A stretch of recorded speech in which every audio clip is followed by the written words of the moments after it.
Hi friends, this is 5 Minutes Tech Group channel. Here is Samsung Galaxy Tab A7 Lite. In this video, you will learn how you can turn on or activate edge panels in your tablet Samsung Galaxy Tab A7 Lite.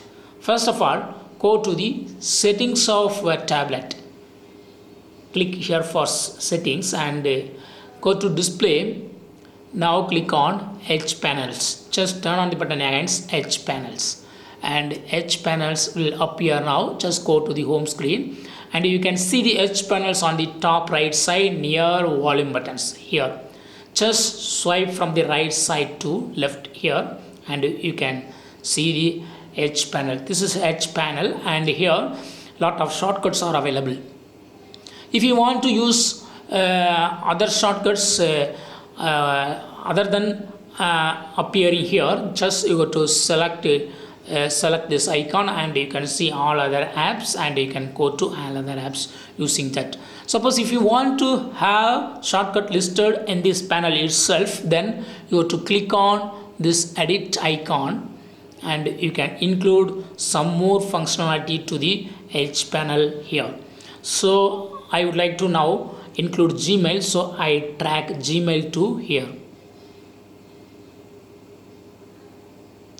And then I would like to drag Kind Master. Yes, it's added. Gmail is not added properly, so again I drag it and add here. Yes, added. I would like to add call button too. Yes, added. I would like to add messages.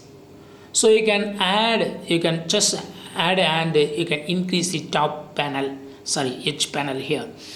And now if this is enough, just you can go to the home screen. Otherwise, if you want to remove some of the functions from the edge panel, then you can just select and drag to the home screen. See here, or just click over it and it will go. So in this way also you can remove some apps from the edge panel and go to home screen and see the changes now. These are all the edge panels that are customized now. So in this way you can easily activate edge panel and also customize edge panel in your tablet Samsung Galaxy Tab A7 Lite. That's all friends. Thanks for watching. Bye.